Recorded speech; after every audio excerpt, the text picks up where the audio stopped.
What's up guys, welcome back. Today's project, I'll be removing these plastic panels you see along the lower third section of the van, and I'm doing this for two reasons. First and foremost, I want to get behind there and fortify any weather seals that have come from the factory, cover and protect any other openings where water can get in.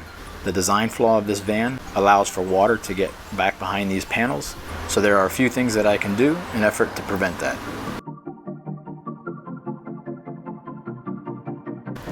In order to remove these panels without busting up the plastic clips, or at least not as many of them, I ordered these dashboard pry tools from Amazon, and they're designed to specifically remove plastic pieces along vehicles.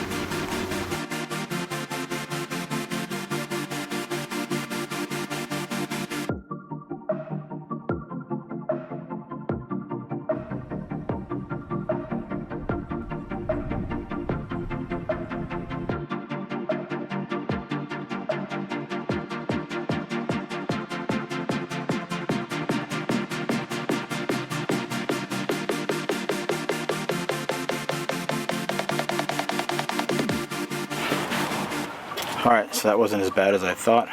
In actuality, I think I only broke maybe 3 clips, and the first 2 were on the first pry, so